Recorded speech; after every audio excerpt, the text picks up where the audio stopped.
से कुछ एग्जाम्पल और हम लोग ले लेते हैं। जैसे कार्बन है, ये मोस्ट स्टेबल स्टेट है। जैसे कार्बन ग्रेफाइट के रूप में है ना, ग्रेफाइट।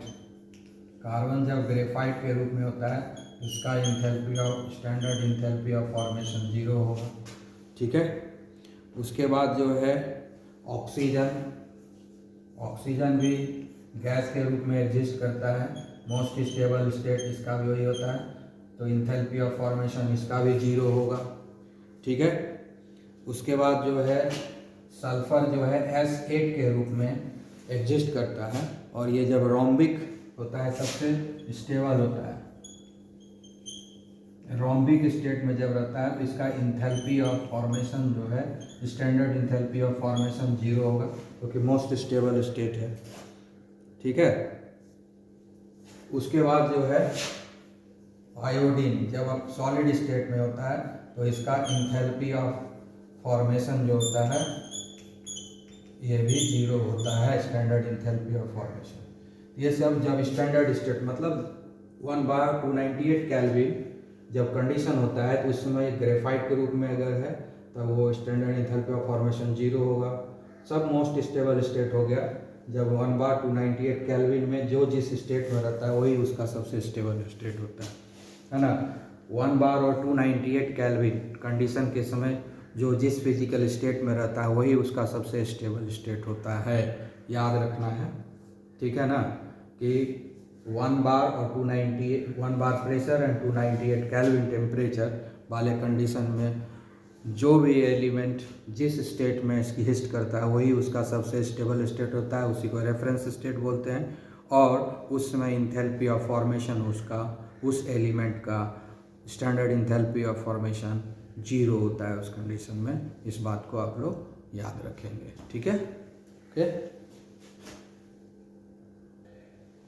तो अब हम लोग पढ़ेंगे इंथैल्पी ऑफ कंबशन। ठीक है, मतलब ये कंबशन रिएक्शन है, तो इसमें देखना क्या है, इंथैल्पी ऑफ रिएक्शन ही सब कुछ है। तो इंथैल्पी ऑफ रिएक्शन को ही इंथैल्पी ऑफ कंबशन कहेंगे। कब कहेंगे?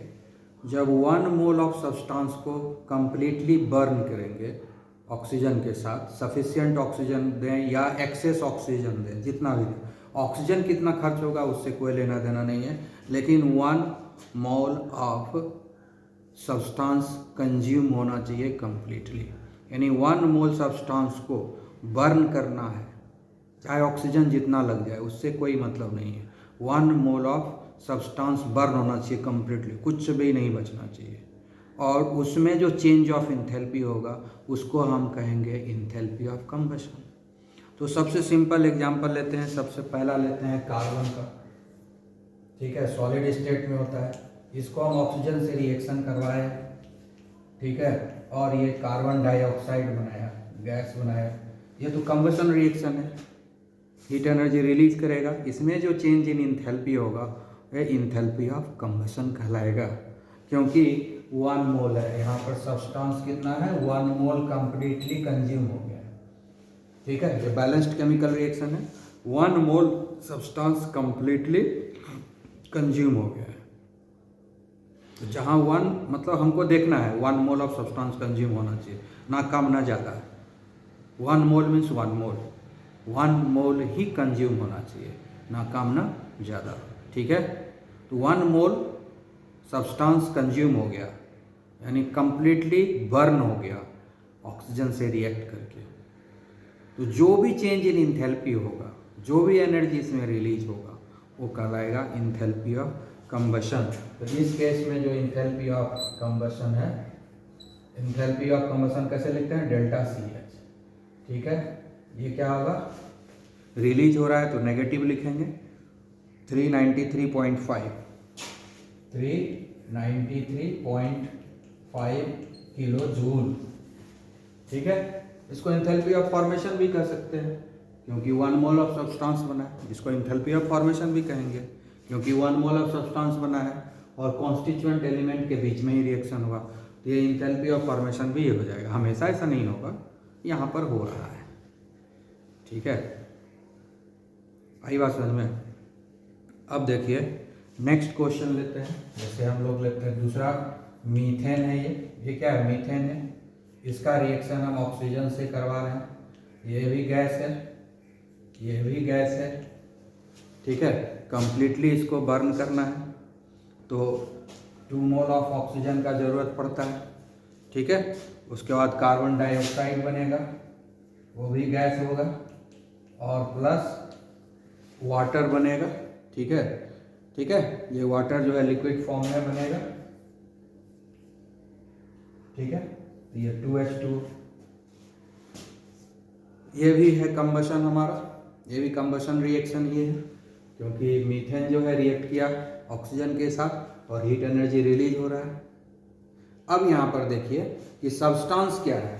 सब्सटेंस जैसे यहाँ पर कार्बन था तो यहाँ पर मेरा सब्सटेंस मीथेन है, कितना कंज्यूम हुआ है। ये बैलेंस केमिकल रिएक्शन है। इस बैलेंस केमिकल रिएक्शन में देखिए कितना कंज्यूम हुआ है methane, only 1 mole of methane consume हुआ है।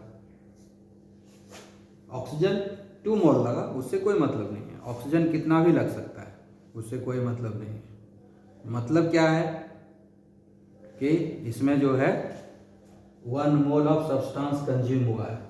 Complete combustion of 1 mole of substance, complete combustion हो गया, कुछ भी नहीं बचा, ये पूरा का पूरा बर्न हो गया और कन्वर्ट हो गया कार्बन डाइऑक्साइड एंड वाटर में। तो इसमें जो चेंज इन इंथैल्पी हुआ, उस चेंज इन इंथैल्पी को हम लोग बोलेंगे इंथैल्पी ऑफ कंबशन। तो यहाँ पर इंथैल्पी ऑफ कंबशन जो होगा वो बहुत ज़्यादा होगा, 891, क्योंकि नंबर ऑफ कार्बन ज़्यादा है इसमें, इसीलिए चेंज इन इंथैल्पी ज़्यादा होगा, 891 किलोजूल पर मोल, ठीक है। अब ये इंथैल्पी ऑफ फॉर्मेशन नहीं हो सकता है ना, क्योंकि यहाँ दो प्रोडक्ट बन गया है।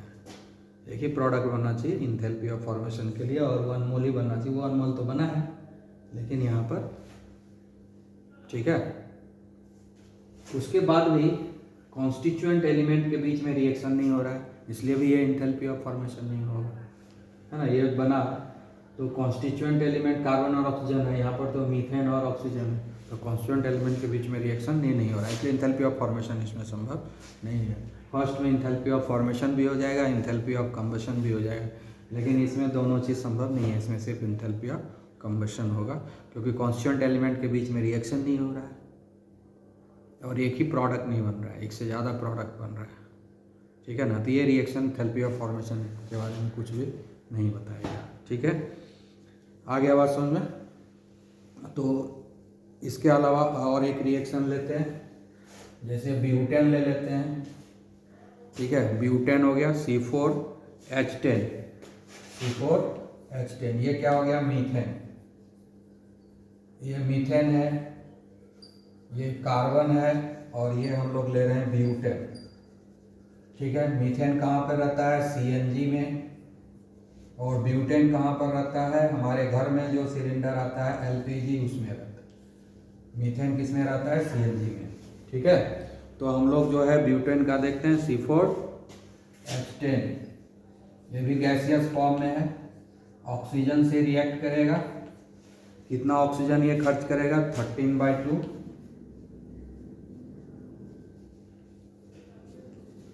ठीक है। ये भी कार्बन डाइऑक्साइड ही बनाएगा, 4 कार्बन है तो कार्बन डाइऑक्साइड भी 4 मोल बन जाएगा, ठीक है। और 5H2O,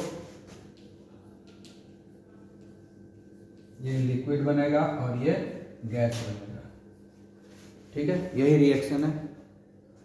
तो इसमें जो एनर्जी रिलीज होगा वो इंथैल्पी ऑफ कंबशन कहलाएगा, क्योंकि यहाँ पर भी जो सब्सटेंस है 1 मोल ही है जो कंप्लीटली कंज्यूम हो रहा है।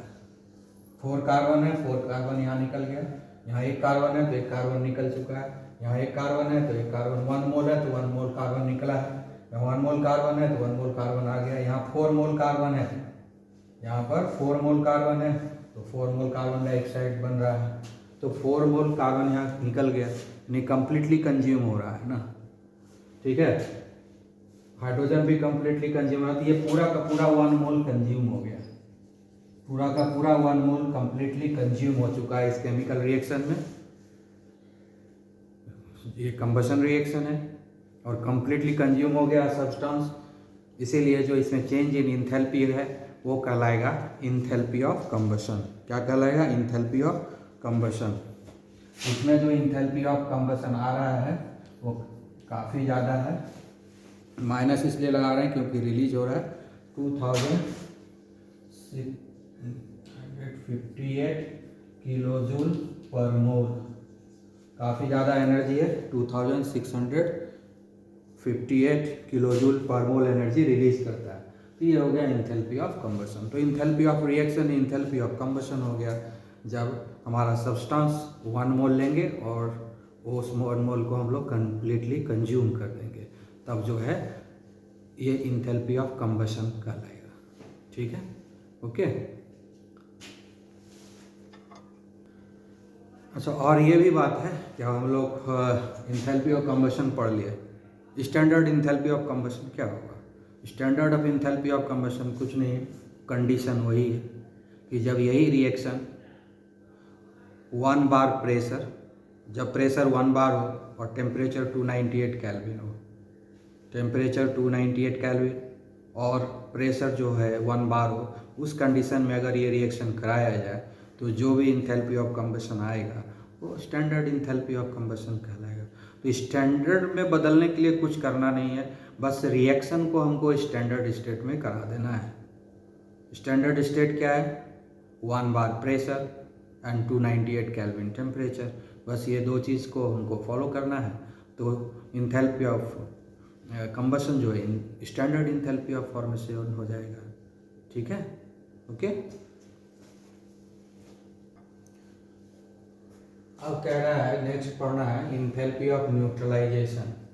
न्यूट्रलाइजेशन कब होता है? जब एसिड और बेस के बीच में रिएक्शन होता है तभी न्यूट्रलाइजेशन होगा। ठीक है, तो न्यूट्रलाइजेशन कब होता है जरा देखते हैं। जब स्ट्रॉन्ग एसिड और वीक बेस रहेगा, ठीक है ना, तो बनेगा एसिडिक सॉल्ट प्लस वाटर। ठीक है, उसके बाद जो है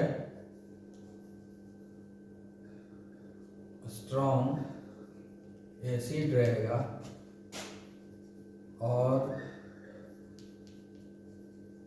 स्ट्रॉन्ग बेस होगा, तब बनेगा न्यूट्रल सॉल्ट और वाटर बनेगा। ठीक है, और तीसरा केस आएगा weak acid plus strong base. तो सॉल्ट जो बनेगा वो बेसिक सॉल्ट बनेगा, बेसिक सॉल्ट प्लस वाटर। ठीक है, यही 3 केस आता है। और तीसरा वीक एसिड और वीक बेस में कंप्लीट रिएक्शन होता नहीं है, तो उसमें तो समझो न्यूट्रल ही बनेगा। ठीक है, तो हम लोग ये 3 चीज़ देखते हैं। तो इस केस में क्या है? न्यूट्रल सॉल्ट है, इसी को हम लोग एक्चुअली न्यूट्रलाइजेशन रिएक्शन बोलते हैं। स्ट्रॉन्ग एसिड और स्ट्रॉन्ग बेस का जो रिएक्शन होता है उसको हम लोग बोलते हैं न्यूट्रलाइजेशन रिएक्शन, न्यूट्रलाइजेशन रिएक्शन बोलते हैं। जब स्ट्रॉन्ग एसिड और स्ट्रॉन्ग बेस आपस में रिएक्शन करता है तो इसको न्यूट्रलाइजेशन क्यों बोलते हैं? क्योंकि न्यूट्रल सॉल्ट बनता है और साथ में जो वाटर बनता है वो भी न्यूट्रल होता है, तो दोनों ही प्रोडक्ट न्यूट्रल हो गया, तो इसलिए इस रिएक्शन को न्यूट्रलाइजेशन बोलते हैं। ठीक है ना, ये परफेक्ट न्यूट्रलाइजेशन है। सेकंड केस जब स्ट्रॉन्ग एसिड और स्ट्रॉन्ग बेस आपस में रिएक्ट करता है। बाकी स्ट्रॉन्ग एसिड जब वीक बेस के साथ रिएक्ट करता है तो एसिडिक सॉल्ट होता है क्योंकि स्ट्रॉन्ग है। उसके बाद वीक एसिड जब स्ट्रॉन्ग बेस से रिएक्ट करता है तो बेसिक सॉल्ट बनता है। तो इसको हम लोग इस दोनों केस को परफेक्टली न्यूट्रलाइजेशन रिएक्शन नहीं बोलते हैं, लेकिन बाय एंड लार्ज लोग एसिड एंड बेस के रिएक्शन को न्यूट्रलाइजेशन रिएक्शन मान के चलते हैं। ठीक है ना, बाय एंड लार्ज एसिड और बेस के रिएक्शन को न्यूट्रलाइजेशन रिएक्शन मान कर चलते हैं। इन जनरल हम लोग एसिड और बेस के रिएक्शन को बोलते हैं कि न्यूट्रलाइजेशन रिएक्शन है। लेकिन अगर डीपली अगर अच्छे तरीके से देखें तो न्यूट्रलाइजेशन रिएक्शन सिर्फ स्ट्रॉन्ग एसिड और स्ट्रॉन्ग बेस में जब रिएक्शन होता है तभी होता है। ठीक है ना। तो न्यूट्रलाइजेशन रिएक्शन तो समझ गए क्या है, ठीक है ना। तो न्यूट्रलाइजेशन रिएक्शन तो समझ गए, लेकिन इंथैल्पी ऑफ न्यूट्रलाइजेशन किसको बोलते हैं? तो कहता है कि 1 मोल ऑफ एसिड को न्यूट्रलाइज करना है, कंप्लीटली न्यूट्रलाइज कर दिए, उसमें जो चेंज इन इंथैल्पी हुआ वही कहते हैं इंथैल्पी ऑफ न्यूट्रलाइजेशन। या 1 मोल एसिड को न्यूट्रलाइज करना क्या है? 1 मोल ऑफ एसिड न्यूट्रलाइज्ड और 1 मोल ऑफ बेस न्यूट्रलाइज्ड। ठीक है, 1 मोल ऑफ एसिड को न्यूट्रलाइज करेंगे, उस न्यूट्रलाइजेशन करने में जितना भी चेंज इन इंथैल्पी होगा उसको इंथैल्पी ऑफ न्यूट्रलाइजेशन बोलेंगे। या 1 मोल बेस को न्यूट्रलाइज करेंगे, उसमें जो भी चेंज इन इंथैल्पी होगा उसको इंथैल्पी ऑफ न्यूट्रलाइजेशन कहेंगे, है ना। तो बेस को भी कंसीडर कर सकते हैं, एसिड को, दोनों में से किसी एक को कंसीडर करना है। दोनों रहेगा रिएक्शन में, तो प्रेजेंट दोनों ही रहेगा, क्योंकि जब तक एसिड और बेस में रिएक्शन नहीं होगा न्यूट्रलाइजेशन होगा नहीं। तो दोनों में से किसी एक को कंसीडर करेंगे, एसिड का या बेस को। 1 मोल एसिड या 1 मोल बेस को हम लोग कंसीडर करेंगे, दोनों में से किसी एक को कंसीडर कर लेंगे। 1 मोल को न्यूट्रलाइज करना है, चाहे वो एसिड हो या बेस हो, किसी एक को कंसीडर करेंगे, दोनों को एक साथ कंसीडर नहीं करना है, क्योंकि एसिड न्यूट्रलाइजेशन रिएक्शन में दोनों प्रेजेंट है, एसिड भी है और बेस भी है, तो दोनों को एक साथ कंसीडर नहीं करेंगे, दोनों में से किसी एक को कंसीडर करेंगे जिसको मन है आपका, आपके ऊपर डिसीजन है कि हम एसिड को न्यूट्रलाइज करना चाहते हैं कि बेस को न्यूट्रलाइज करना चाहते हैं। जिसको आप न्यूट्रलाइज करना चाहते हैं वो 1 मोल होना चाहिए। तो 1 मोल एसिड को न्यूट्रलाइज किए, जो भी change in enthalpy, 1 mole acid को बेस से रिएक्ट कराएंगे, कितना बेस से रिएक्ट करेंगे वो नहीं देखना है, हमको देखना है क्योंकि एसिड को न्यूट्रलाइज कर रहे हैं तो एसिड को सिर्फ देखेंगे कि 1 मोल एसिड लेंगे और उस 1 मोल एसिड को न्यूट्रलाइज कर देना है। और उस न्यूट्रलाइजेशन में जितना चेंज इन इंथैल्पी होगा उसी को हम लोग बोलेंगे इंथैल्पी ऑफ न्यूट्रलाइजेशन। फिर क्या करेंगे? 1 मोल ऑफ बेस ले लेंगे, 1 मोल ऑफ बेस ले लेंगे और कितना भी एसिड लेके उसको न्यूट्रलाइज कर देंगे, जितना ज़रूरत होगा, कितना भी मतलब क्या मर्जी नहीं है, जितना ज़रूरत है उतना ही लेंगे, जितना ज़रूरत है उतना ही लेंगे, जितना ज़रूरत रहेगा उतना लेंगे, मनमर्जी नहीं चलती है। लेकिन 1 मोल ऑफ बेस हमारा फिक्स है, हो सकता है 1 मोल बेस को 1 मोल एसिड न्यूट्रलाइज करते, हो सकता है 1 मोल बेस को 2 मोल एसिड न्यूट्रलाइज करे, लेकिन मेरा फिक्स अभी क्या है, हमको बेस को न्यूट्रलाइज करना है। तो बेस को न्यूट्रलाइज करना है तो इसमें जो चेंज इन इंथैल्पी होगा उसको हम लोग बोलेंगे इंथैल्पी ऑफ न्यूट्रलाइजेशन। तो बहुत ही आसान है, एक एग्जांपल दे देते हैं हम आप लोग को। जैसे सोडियम हाइड्रोक्साइड, ठीक है, और HCl के बीच में रिएक्शन कराए, ये बेस है, स्ट्रॉन्ग बेस है, और ये एसिड है, एसिड और बेस के बीच में रिएक्शन हो रहा है, ठीक है। दोनों ही एक्वस कंडीशन में है, ये भी एक्वस कंडीशन में है, तो ये 1 मोल है, ये भी 1 मोल है, तो इसमें तो खैर दोनों में से किसी को भी कंसीडर करेंगे, कोई दिक्कत नहीं है। तो बनेगा क्या हमारे पास? NaCl बनेगा, ये भी एक्वस मिल जाएगा, और साथ में वाटर बनेगा, ये लिक्विड है। ये है न्यूट्रलाइजेशन रिएक्शन, ठीक है। ये क्या हो गया हमारा? न्यूट्रलाइजेशन रिएक्शन है। तो ये देख लीजिए न्यूट्रलाइजेशन रिएक्शन हो गया। तो इसमें चेंज इन इंथैल्पी को हम लोग बोलेंगे heat of neutralization, enthalpy of neutralization. कितना एनर्जी रिलीज होता है? -57.1 -57.1 किलो जूल पर मोल। ठीक है। और आप एक बात याद रखेंगे, हीट ऑफ न्यूट्रलाइजेशन जो है सबसे ज़्यादा इसी रिएक्शन में 57.1 किलो जूल पर मोल। इसी रिएक्शन में जब सोडियम हाइड्रोक्साइड और HCl जब रिएक्ट करता है तो इसी केस में सबसे ज़्यादा जो है हीट ऑफ न्यूट्रलाइजेशन मिलता है हमको। इसके बाद बाकी कोई भी एसिड कोई भी बेस को आपस में रिएक्शन कराओ, उसमें जो इंथैल्पी ऑफ न्यूट्रलाइजेशन आएगा वो इससे कम ही रहेगा हमेशा। तो हमने जो एग्जाम्पल आपको दिया, ये एग्जाम्पल में सबसे ज़्यादा इंथैल्पी ऑफ न्यूट्रलाइजेशन है। इससे ज़्यादा इंथैल्पी ऑफ न्यूट्रलाइजेशन बाकी किसी भी एसिड बेस को आप रिएक्शन करा दो नहीं होगा। जब इस दोनों का रिएक्शन होगा तो मैक्सिमम जो है इंथैल्पी ऑफ न्यूट्रलाइजेशन दे रहा है। ठीक है, ये एग्जाम्पल हो गया। उसके बाद आप लोग एग्जाम्पल बनाते रहिए। दुनिया भर एसिड है, दुनिया भर बेस है, कोई भी एसिड कोई भी बेस ले लो, आपस में रिएक्शन करा दो, न्यूट्रलाइजेशन रिएक्शन होगा। क्योंकि हमने बताया कि मोर और लेस हम लोग इन जनरल मान के चलते हैं कि एसिड और बेस के बीच में जो रिएक्शन होता है उसको हम लोग न्यूट्रलाइजेशन कहते हैं। ठीक है, बट मोर परफेक्टली हम लोग कहेंगे तभी जब स्ट्रॉन्ग बेसिड और स्ट्रॉन्ग एसिड का रिएक्शन होगा। इसलिए एग्जांपल भी हमने स्ट्रॉन्ग बेस और स्ट्रॉन्ग एसिड के रिएक्शन का ही दिया। और स्ट्रॉन्ग एसिड और स्ट्रॉन्ग बेस का जब रिएक्शन हुआ तो मैक्सिमम हीट ऑफ न्यूट्रलाइजेशन दिया है। ठीक है, 1 मोल ऑफ बेस का न्यूट्रलाइजेशन हुआ है और 1 मोल ऑफ HCl एसिड का। इसमें तो दोनों 1 मोल है, इसलिए कोई दिक्कत नहीं है। तो दोनों में किसी को कंसिडर करो, कोई बात नहीं है। हमेशा ऐसा नहीं रहेगा। आपको एसिड और बेस के बीच में केमिकल रिएक्शन लिखना है, उसको बैलेंस कर देना है और उसके बाद जो है देखेंगे कि 1 मोल कौन है, एसिड है या बेस है। जो 1 मोल रहेगा उसी से हम लोग कंपैरिजन कर लेंगे। अगर 1 मोल नहीं रहेगा तो उसको डिवाइड करके, गुना करके, कोफिशिएंट में डिवाइड मल्टीप्लिकेशन करके हमको अपने हिसाब से मैथमेटिकली उसको चेंज कर देना है कोफिशिएंट में, ताकि हमको 1 मोल एसिड या 1 मोल बेस नज़र आ जाए।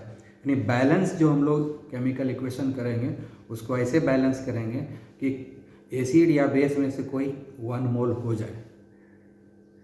ठीक है ना, तब चेंज इन इंथैल्पी देखेंगे, तब हम उसको चेंज इन इंथैल्पी देखेंगे।